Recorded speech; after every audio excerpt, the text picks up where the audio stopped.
Okay, good life riders, welcome back. If you remember, in the beginning of March, I put out a video about my review of the Ride Like a Pro course.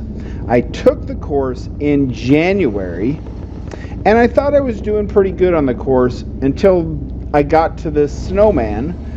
And as you see in the beginning there, I knocked down a cone, and then also I found out that my skills weren't quite up to the talons here when I pulled in the clutch and dropped the bike. Now it is September, and this is just from this last Sunday, September 12th, and as you can see, my skills have improved, and that is after 6 sessions of doing some practice for about an hour and a half each time. Since the beginning of August, we have done 6 different sessions of practice, and here is where I'm at, and we're going to talk about why doing this kind of practice is so important. So sit back, relax, and enjoy the show.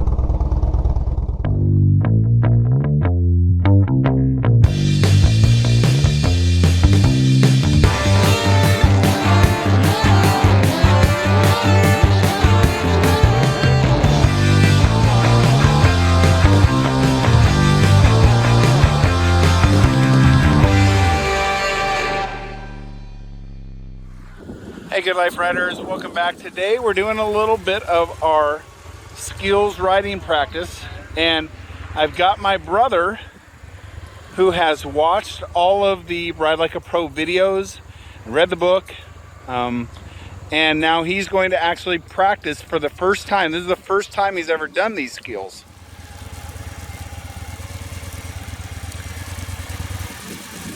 Yep, keep your clutch out, that's okay. Keep going. Turn it. Let her turn. Yep. Now gear and back. Come back. Yep. Don't pull that clutch in. Keep power to the rear wheels. This is somewhat understandable. This is his first season of riding. He hasn't been riding that much. We've probably gone out on 4 or 5 rides, I would guess. And so him getting used to this is doing a good job using the rear brake. Yep, good job. Keep going. Yep. Don't pull your clutch in. So I use this basic cone weave with both my daughter and my son after we did the initial learning how to pull in the clutch and ride and control the bike a little bit. Then we went to doing these cone weaves so that they can see that they can turn the bike and they can let it lean and not have it fall over immediately. So that's the biggest challenge that you want to get over with riding. And as you can see here, this is the second session that we started on August 3rd. And as you can see here, I am twisting the bike, letting it dip and sway, and then going into the circle. And there you see I had a challenge because I let the bike slow down too much. So initially with all of these skills is finding that friction zone and holding the clutch in that friction zone in the proper spot is kind of initially the trickiest thing. Once you get that down though, then letting the bike dip and sway as you go through this cone weave.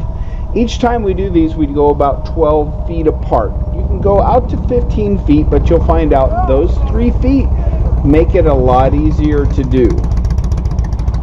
So that is why we use 12 feet, and we were doing about a 24-foot circle as a U-turn.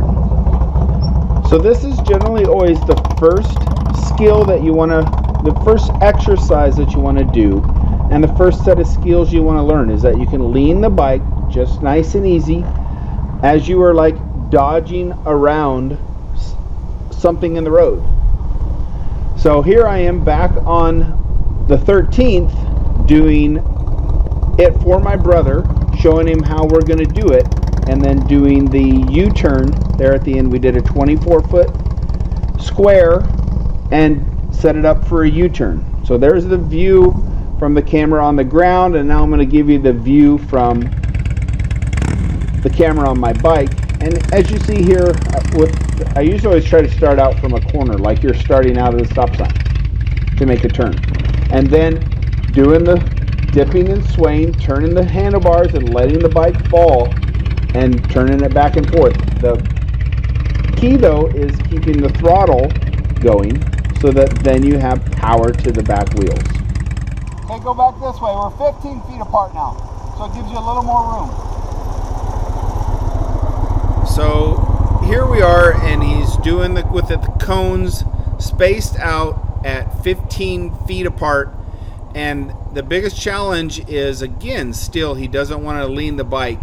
And I don't show this to shame my brother or anything, but to show that when you ride, I mean, this is the same situation with many motorcyclists.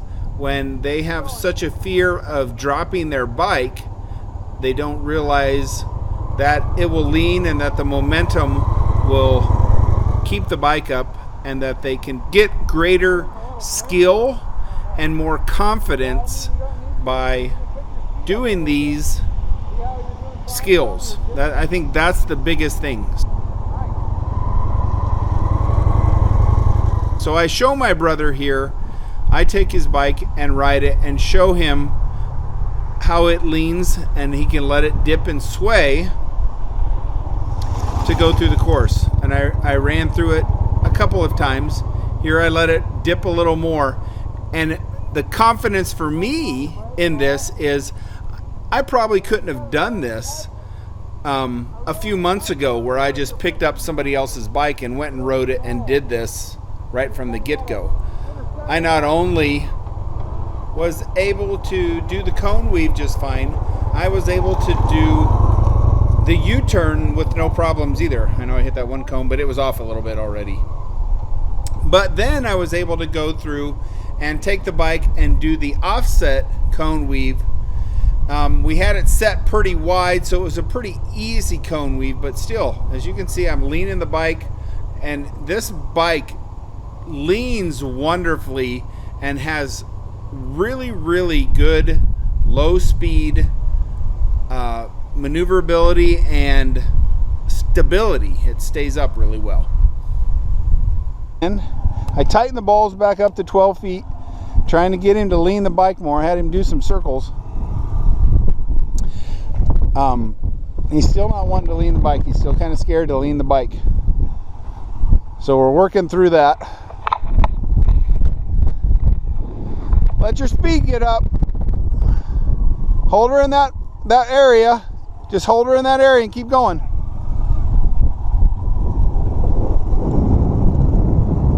Why are you looking down at that ball? You pass that ball, you can't do nothing about it.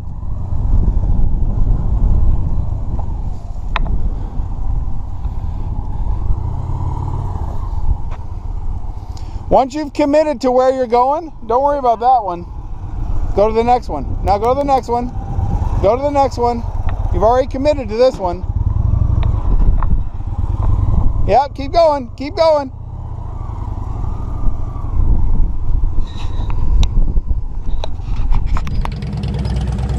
So this is from another practice session with another group of guys. This would be the second time that I did practice on August 3rd. And as you can see, they're doing the offset cone weave. The guy going here, this is his first time, and he had a little bit where he felt he was leaning over too far, and he would pull in the clutch a little bit, and that would make him dip far, and then he would put his foot down. Nice job, as you can see here, Kevin doing a really good job leaning. He's not afraid to lean the bike, and Josh wasn't either. That's the second guy in there. Here they all got in about the same place, and that kind of messed Kevin up a little bit. But as you go through and you continue doing these types of skills practice, you can begin to do more and more things. Here we're doing 2 circles, and I was having a little trouble this day going right, but we're doing 2 circles here, kind of doing a figure 8, 2 21-foot circles. And as you continue to do these types of skills, your confidence will grow, and you can see you can lean the bike more and you can do tighter type turns, so you don't have to keep your turns set at the same. So in the description of this video, I am going to go ahead and put down the cone weave and the offset cone weave for the dimensions, and you can pull that and download that and be able to see how to set these up to do your own practices. I want to also show you here, the circles, and this one is from my 5th time practicing. Here I'm doing the intersection where you do a number of U-turns. They're about 24 foot by 24 foot in a T is what it turns out making. We use 24 foot because that is generally the width of most roads. And the thing I want you to show you is, even during all the times when you can practice and you can get to where you're doing good and you're scraping the floorboards, there are still moments in time where you lose concentration, or you pull in the clutch a little bit too much or something, and you wind up doing something like this. But the thing is, if you remember in the video I had a couple weeks ago that I will post up above, I put lock collars on so I don't have to be concerned or worry about dropping my bike and scratching it up. I have lock collars on my highway bars to help me be able to not hurt my bike. I can ride with confidence, and I can continue to push the envelope on how deep I'm doing it, and pick my bike back up and go right back at it. As you can see here, I didn't stop. I picked the bike back up. I started it back up, let myself rest a little bit after picking it up, and then I went right back at it, got myself figured out what I was going to do, and then I turned right back into it and did it again. So I hope that you will take me up on this challenge and begin improving your skills. And if you like this, go ahead and give us a like, go ahead and subscribe, and until next time, keep the sunny side up, keep the rubber side down, and as always, have an utterly awesome day.